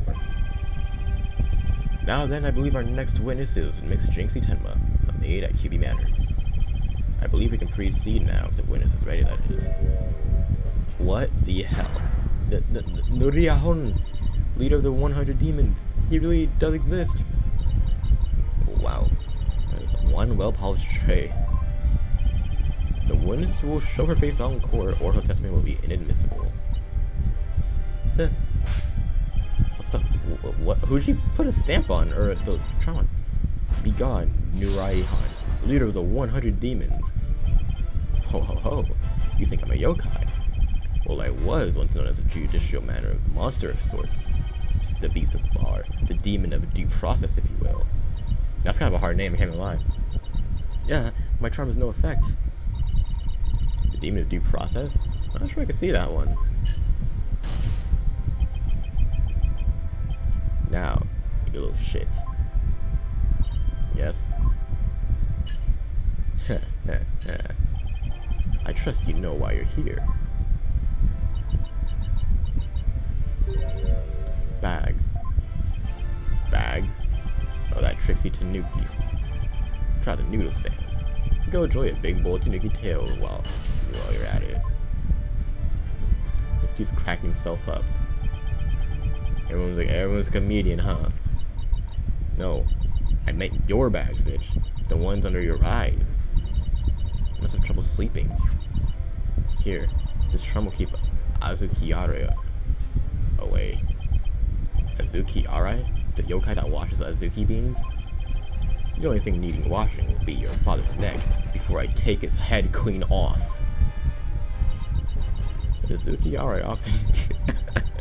Okay, just gonna ignore that. Also keeps people up at night with the noise he makes washing beans.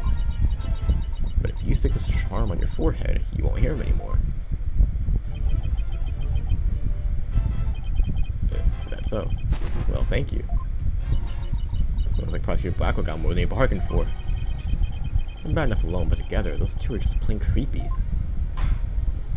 Anyways, your testimony, please. Specifically, whether or not you saw Tara when you discovered the crime scene. Okay. This might be difficult.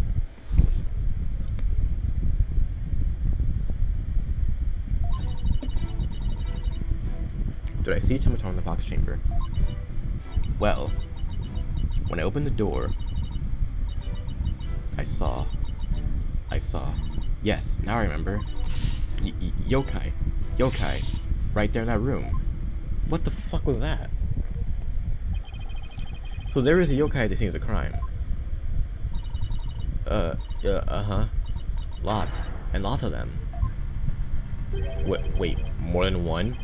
Did Tamataro happen to be among them? I don't know. I just don't know. All I know is the room was swimming in yokai. Kasha, Nuikabe, Seto Tashayo. Yeah, they're all there. Well, this is an expedition of events. We've gone from no yokai to a flood of them. This is ludicrous. You would have this court listen to this delusional shit's testimony. Yeah.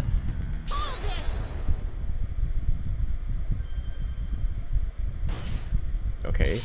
Your Honor, I believe her memory is simply clouded by fear. But a quick therapy session should ease her mind. With the court's permission, of course. What a fabulous idea. Please proceed, Miss Sykes. You sure you know what you're doing, Athena? She's obviously not herself. The trauma of discovering that crime scene. and fear of testifying had her dazed and confused, a regular ball of confusion. But my analytical psychology-based approach should be able to help. Any objections? Blackwell, shall we limit Sykes proceed? Huh. It makes no difference to me. Do as you will, but I doubt we shall get any viable testimony. She'd be better served by bearing witness to a sword skill I forged in a distant land. I'll show you.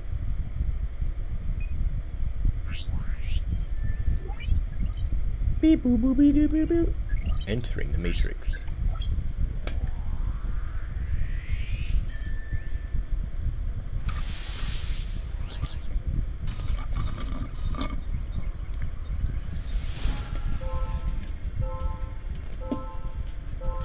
Oh, okay, you're not gonna give me an overview of how to do this again? Did I teach him to turn on the Fox chamber? Well, when I open the door. Okay. It's just a bunch of fear, or that sadness. It's like an out of control motion. Athena, what's the way we're looking at here? Oh, this? It's one of Widget's functions. Right here you can see images and emotions extracted from the witness's voice. Whoa, you know, think you can do all this? Pretty cool, huh? And here I thought it was some kid's toy. Fortunately, I'm getting an overflow of air right now. See how sad it is brightly lit there at the bottom left? She's under an untold amount of distress, masking her other emotions. Okay. Even the sheer terror she experienced amid her confusing mess. Not her emotions. That's right. Her fears instilled in her hallucinations and false memories. She's seeing normal everyday objects as monsters in her mind. It's a form of schizophrenic hallucination brought on by emotional trauma. And the trauma in Jinxie's case is fear. So she was, and still is, seeing ordinary objects as yokai. We're gonna have to find the root cause of her extreme fear before I can treat it. What are you going to do? Paul, can you point out the yokai on the Wheel of Fire? You seem particularly terrified on that one. Start by tapping probe? I don't know about that one. Next, point to what's causing Jinxie's out of control emotion. Finally, tap probe again to try and get to the heart of the matter. What the f... Sure, here we go. We're gonna point to the cat monster. On a Wheel of Fire, of course. Got it. Jinxie, what's the name for that yokai on a Wheel of Fire? That's Akasha. A yokai that steals the bodies on... Wait, how do you... Is she not gonna question how he just knows what she's thinking of? A yokai that steals the bodies of the recently deceased. I bet it came to steal the Aldermans. It's almost creepy how well that fits the actual situation. Exactly. It's a form of hallucination where the patient can't see things what they are. There must be something at the scene. The crime is she's mistaken for Akasha. What she thought was it? Probably the chandelier. Yeah, it was a chandelier. Take this! The light fixture? This one right here. It has a flame design and is up there on the ceiling. There was never a yokai on a Wheel of Fire. Takashi thought it was just a light fixture. Yeah.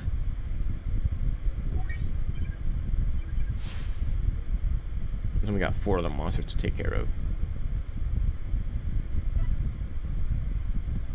That's one memory back to normal. Nice job. Now that you got the hang of it, it should be transferred to rest.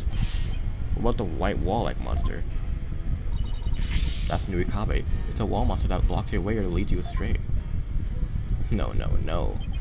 That's not a yokai, Jinxie. It's the folding screen. Okay, good. I don't have to do all that. Yeah. And this raccoon dog isn't a Tanuki monster, you dummy. It's just a statue of one. Yeah. And look, these are just coffee cups. And this right here is nothing more than a fox statue. Yeah.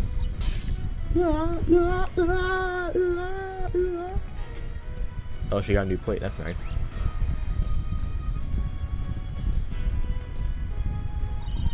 Let's go, Apollo. Her extreme fear is under control now. It was all just my husband tricks on me. There weren't any yokai after all. See? Clear-cut statement. That's the power of my psychology and your intuition, Paolo. And just like we thought, there never really were any yokai in the Fox Chamber. Wait, I thought we wanted a yokai. Right. There never really were a yokai there. So the defense is asserting the exact opposite of their original assertion. Wait. Jinxie, what about Tamataro? There wasn't anyone there dressed up as Tamataro. Or any other yokai either. I remember it clearly now. You gotta be fucking... kind of screwed yourself over on that one a little bit. Just a little bit. It's all good. We can clutch this still, right, guys?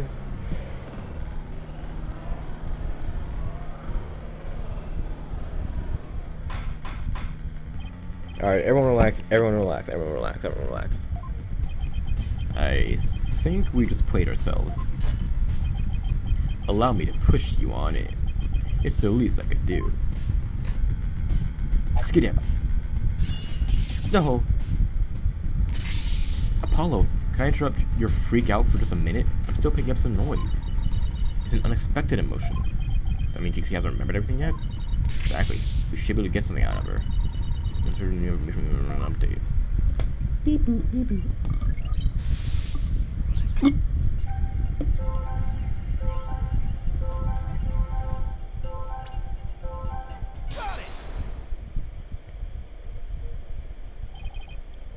What? How the fuck was that it? Okay. The amount of fear you felt is rather low, despite your legs having given out from fright. Wait, that was fear? I thought that was sadness. Maybe it was fear, I don't know.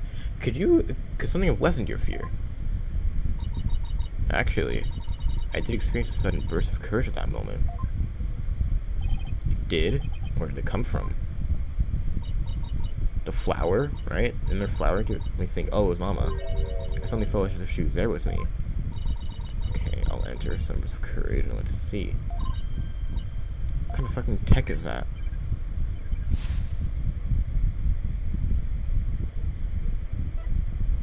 Okay. Noise is all gone. You can remember everything now.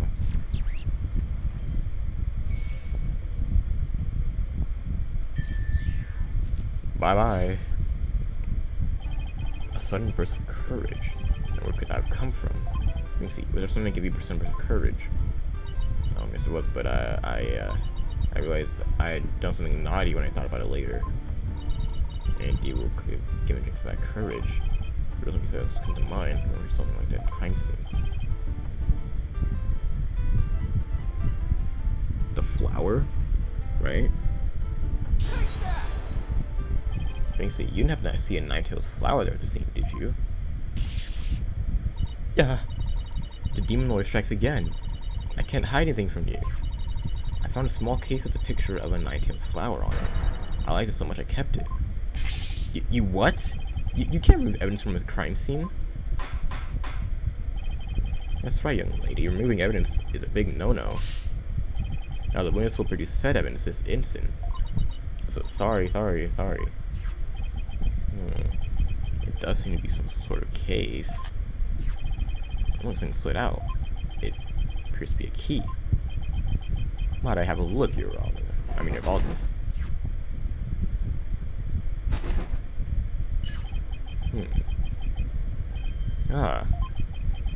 This is none other than the master key to Kiwi Manor.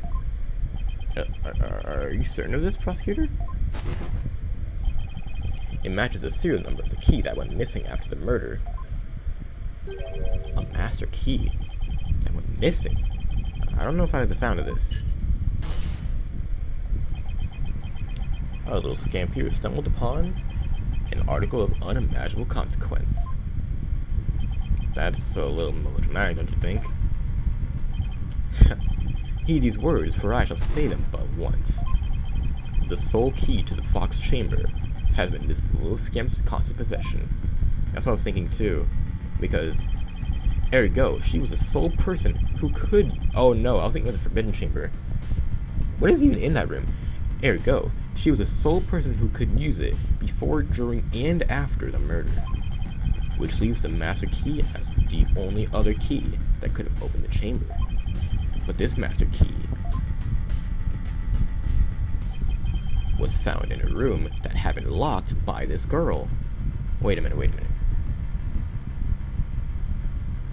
Oh, because she had the actual key to the Fox chamber, and she also had the master key. And your point is, until Jinxie Temple opened the Fox chamber with their key, yep, no one else could have gotten in. The room had been locked tight from the outside world, and there was no one else in there, save the victim and his killer. I trust you'll figure it out for yourself by now. A killer other than Mayor Temple himself would be utterly inconceivable. No. Damn. Okay, this dude's kind of okay. I'll give him that. He got some moves. Ugh. But there's still the window though. Like I knew that he jumped out the window and flew. Abstraction. How could this happen?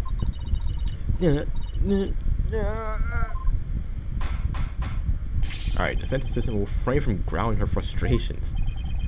Athena, are you good? I know my Tim's innocent, but there's nothing we can do. This is bullshit. Sykes, no. Let me put you out of your misery. Can I decline your offer? Abandon your client and your misplaced faith in him. Let the relief of a clear head and a clean conscience come rushing in. That will make the inevitable guilty verdict far easier to accept. Great, now he's playing Simon Says with us. Well, you're not gonna fool us with the stupid mind games. Dina, don't fall for his tricks. No, I'm the one who's dazed and confused. I can't even think straight. Hey, you okay? She fell right into his trap. Now I suggest you make a mad dash for the courtroom. No, from the courtroom and into the wild blue yonder. Only by running shall your mind be cleared and your conscience cleansed. Alright, I'll be back in 10. Bitch, stay your ass here. Don't let yourself be twisted by this dude. Apollo. Justice? I heard the word objection, but what are you objecting to? Huh? Oh, right, my objection was more of a reflex than anything else. I was hoping someone would come to me while trying to stop Athena. According to Lady Justice, though as it stands now, I'll be forced to declare your client guilty and your legal skills suspect if this is it. Do you have anything that could overturn this prosecution's case? Well, actually, I do. I'm Apollo Justice, and I'm fine. Apollo, you do have something more than your culture steal, don't you? Not really, but we'll be fine. But I've got absolutely nothing. That's never taught me before. I've got to explain how the real killer could have escaped that locked room. Because it's all over if I don't. Apollo, this calls for a new approach. Try to think outside the box. Or in this case, inside the box. What a doozy that locked room is too. Mr. Justice, do you have anything that can counter the prosecution's argument? Damn straight I do. The real killer must have escaped from the locked room one way or another. Vague conjecture shall only earn you a taste of my blade, Justice, don't you? Alright, time to literally do or die. The defense will now explain how it would be possible to escape the locked room. Are you sure? Can you really explain what happened? I'm fine. We just need to think this whole escaping a locked room thing over from the beginning. So, let's see. The killer had escaped. How could they have done so? The choices are pretty limited. There is the AC and there's the window. The room is a window, but doesn't open wide enough for anyone to get through, and there's a sheer cliff outside. So the air vent is up too high, and there's nothing you can attempt to reach it. And needless to say, The forbidden chamber won't open no matter what we did, so that's out. So I gotta keep the solution simple. I guess say simple is best. We need to rule out all the absolutely impossible escape routes. Whatever's left might just lead us to what the Fox chamber is compromised. Your Honor, the defense proposes the killer escaped through here. So you're telling me he couldn't go out the window or the air duct or the forbidden chamber?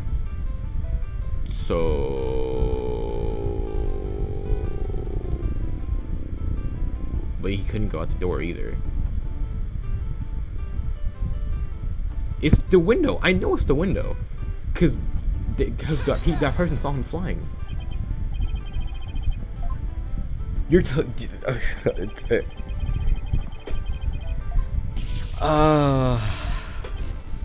he went through the door.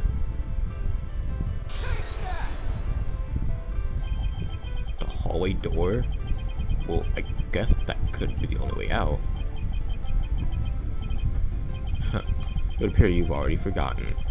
The only available key until Jake's camera came on scene was within that locked room.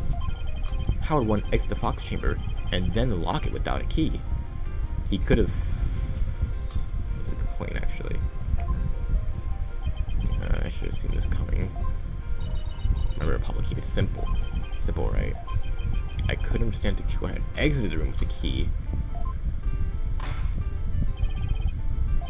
The prosecutor has some fine Japanese steel waiting unless you explain yourself quickly. I'm fine. I can explain myself. The reason the Fox chamber's hallway door was locked was because...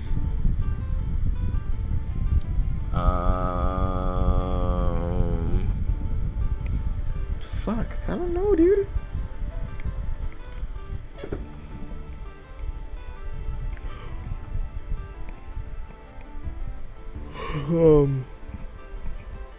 It must have been locked from the inside, right? What fucking door locks on the outside?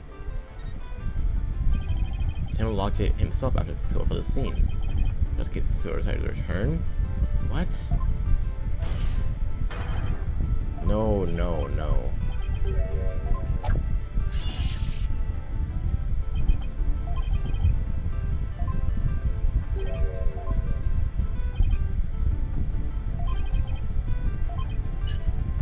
What the fuck?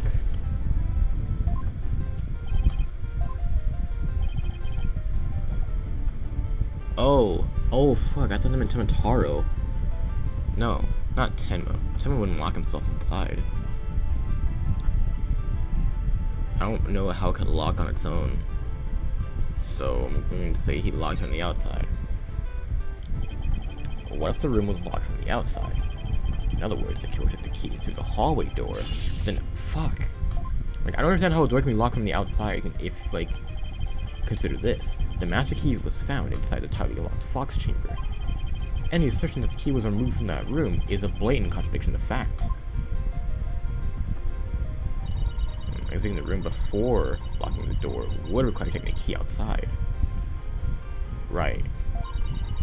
But the key was found inside the room, which does seem like a contradiction. If only we could explain both.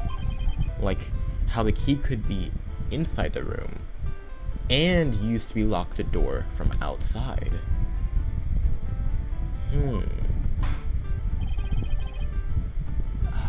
Fuck, I don't know, dude. How could the master key be at the crime scene despite being in the room locked tight? This one sounds like it makes the most sense. What if someone threw it into the room from outside? You know, something like go out the hallway door, lock the room, and toss the key back in through the window. That would explain how the master key could be inside the locked room. And where would you throw it from? There is a cliff outside the Fox chamber's window. Throwing the key in from there is an impossibility. Fuck. Right. Ugh. I wonder if the key could have been tossed in from somewhere other than the window. Somewhere other than the window.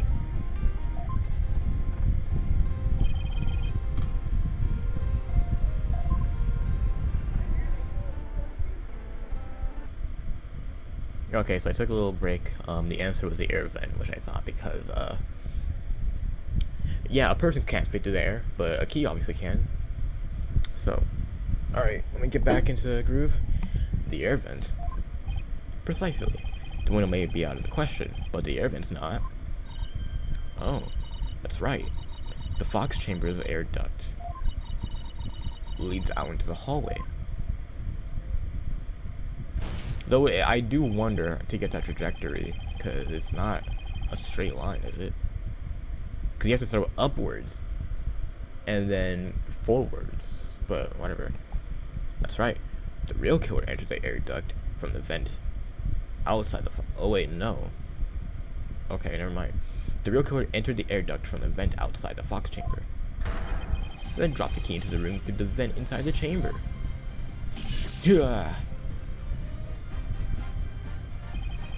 That's preposterous. Oh, that explains how the key got in there after it was used to lock the door perfectly. Alright, Justice. Well, I'm afraid I'm a little confused. Don't worry. I'll explain so even you can understand. First, the real killer, disguised as Temitaro, murdered the alderman in the Fox Chamber. Then, they fled the room through the hallway door and locked it. Next, they entered the air duct from the vent outside in the hallway. Finally, the killer tossed the key into the room through the air vent in the ceiling there.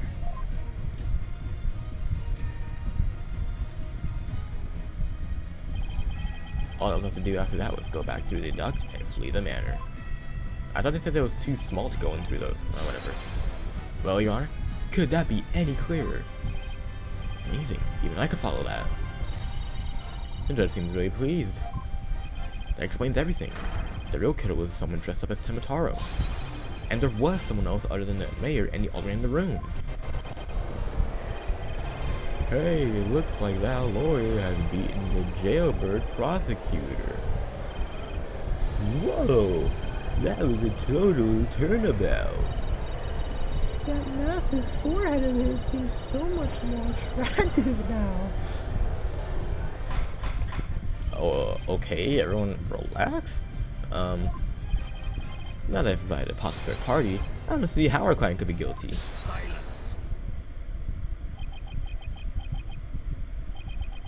A valiant effort, Justice Dono, but your final thrust missed its mark. Huh?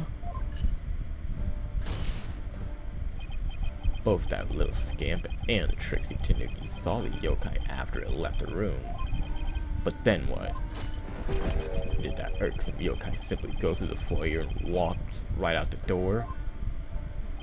That's exactly what happened. The killer fled from the... That is impossible. Without being spotted by the foyer security camera, that is. Oh. It looks like there's an exit behind the security camera. The electric eye here would have captured any pesky little yokai trying to escape. However, there is no sign of Temitaro anywhere in the security footage. What? Save for the foyer entrance, there is no other way to flee the manor, is there?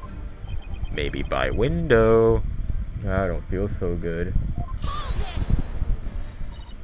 Wait, I believe there is one other way to escape besides the foyer entrance.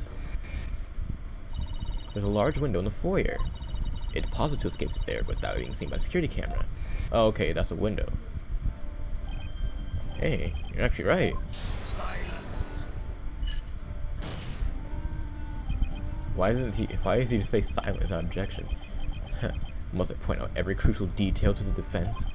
It seems you lack not only brains, but investigative powers to boot. That is the cliffside of the manor. The only killer escaping that way will be a dead one. No. Wait. So the killer didn't escape out the foyer window. What the heck, right? Ha.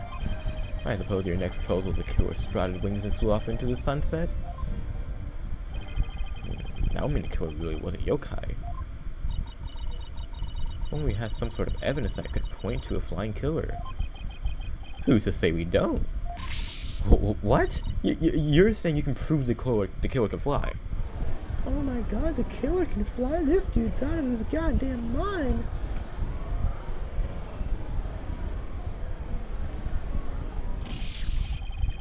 Well, I thought I was the one with the cord to steal. Oh, I cannot wait to hear this. Your Honor?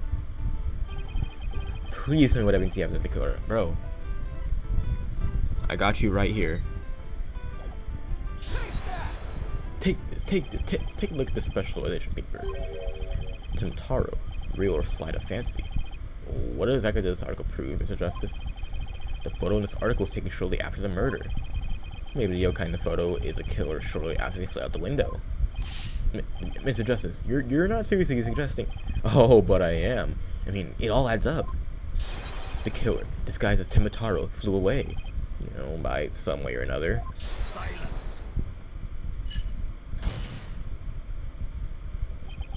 It is your brain that has flow the coop. That image is not but trick photography or some other form of artifice. Okay, then how about the Tentaro figure Mrs. Fields saw? It just vanished into thin air. No, there is a rational, common sense explanation for that. That infernal yokai or tricksy Tanuki witness never reached the entrance.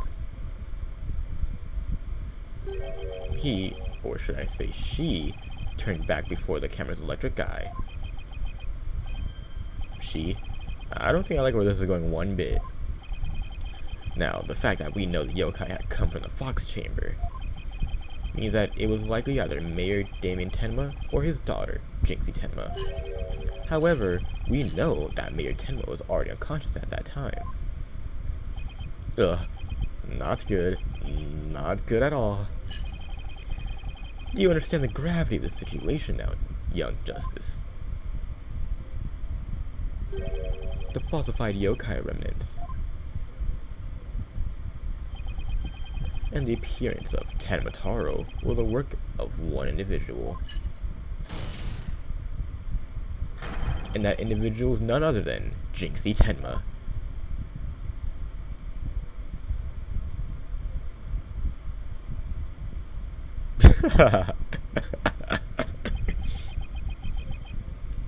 No! Oh my god. Okay. I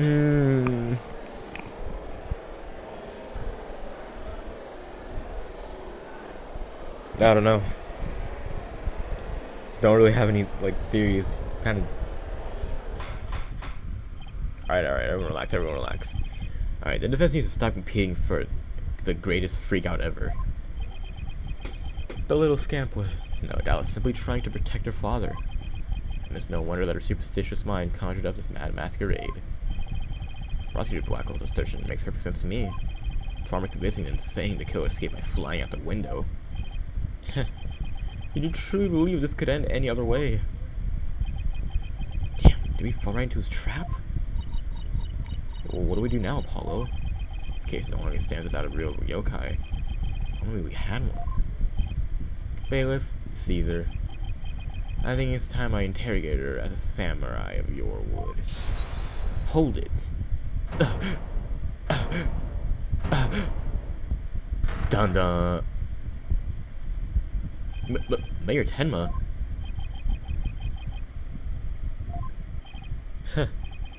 This farce is over. How does it feel, seeing your own daughter accused of cover-up most foul? Temataro's true identity is... Let's say it was him. Now, Mr. Mayor, it'll be futile at this point to claim you were the yokai. Because I still think it's that French guy that we haven't even spoke to brought and talked about 1 minute in this trial. After all, you had been knocked out cold by a blow to the skull. Slipping into a yokai costume and roaming about the manor would be all but impossible.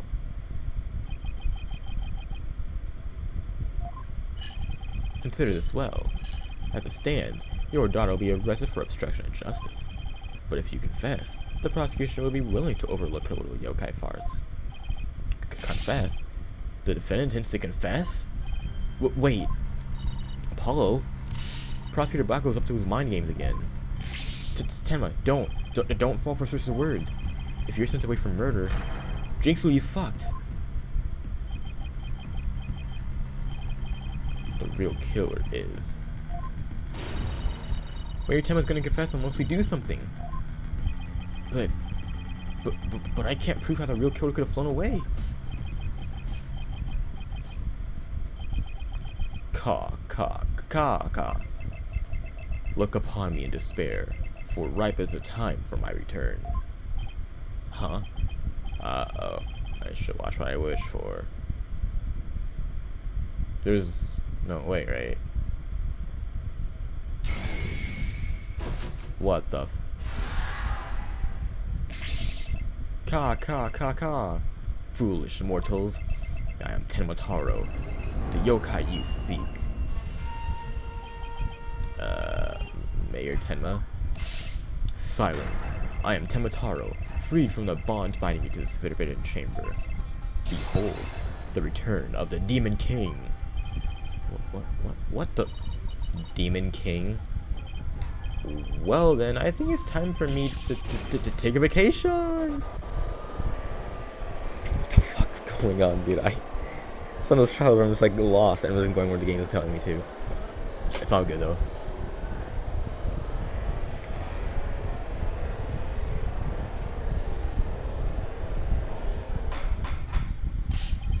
The witness will, explain himself.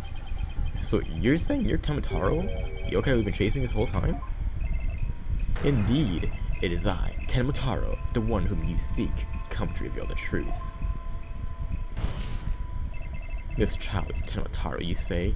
Ha! What nonsense. So, Mayor Tenma is a yokai now. Ka. His body is now mine.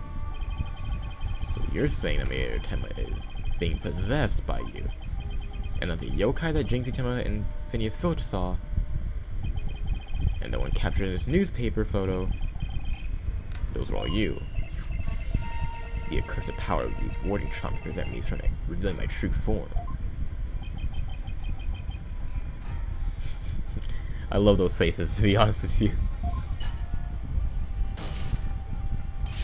Your baldness. This is not being interpreted as an admission of guilt.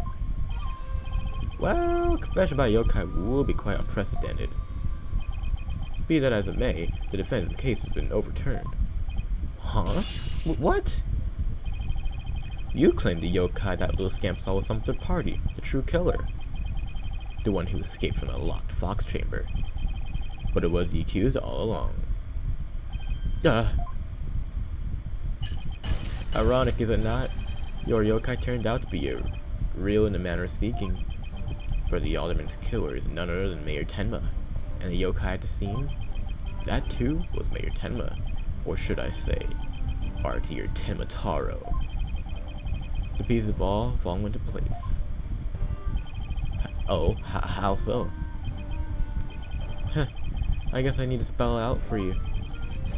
Mayor Tenma killed the alderman in the fox chamber, which was locked at the time. He then removed the warding charms from the forbidden chamber's door, but then fell unconscious from the blow the alderman had delivered to his head. That's when his daughter Jinxie Tenma stumbled on the scene of the crime.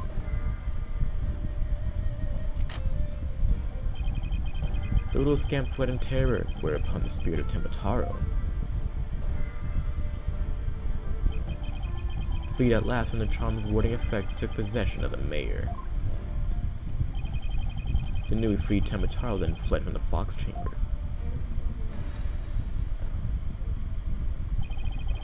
So you see, the yokai Jinxie Tenma saw was her father possessed by Tenma Taro. Objection! Yeah, but when we arrived at the scene, the mayor was found unconscious. How is that possible if he was supposed to be flown out the foyer window? Then what? Do you mean to say the maid of QB Manor, Jinxie Tenma, was Tenma Taro? Oh. Ah! Ka. That too is easily explained. Flew about for a time, did I, but presently tired I made for the forbidden chamber. But at last, exhaustion took me unawares in the fox chamber, and I knew no more. Heh, it would seem the pieces are still in place. Buckle up to his tricks again. I don't really know what to say. So, is the defendant a real live? So that rumor about Mayor Tenma is true? I knew yokai were real. Whoops. You mean he really did kill the alderman just so he could release Tenmataro? Alright, everyone relax. Now he's got everyone in the courtroom believing in yokai. As Simon says, on steroids. What is it Simon says? He wants to convict our client any way he can, even if it means blaming a yokai. The proverbial ducks are all in a row. You should now have no qualms about finding the accused guilty, Your Honor. In your baldness. This is one of the most bizarre cases of my entire career. Otherworldly, in fact. Can yokai even be prosecuted under our legal system? Objection!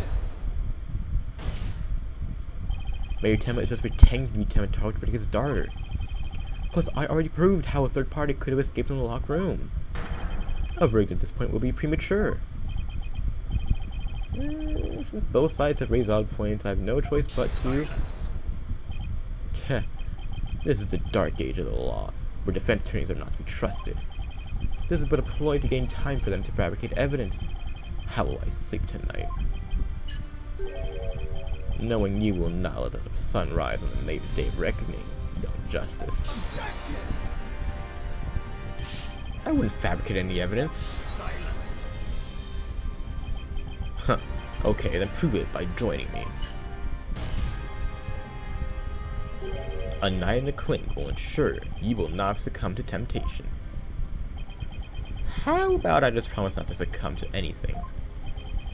We have both evidence and a confession. The killer is this yokai before us. It is beyond dispute. A guilty verdict is all, but... What's wrong with him? Prosecutor Blackwell, we've had enough of your hijinks. The foundation of justice is fair play, and you are in serious violation of that. What in the fuck was that?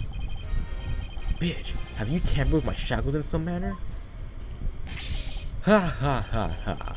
It seems you found that quite shocking. It's my special jolt of justice device.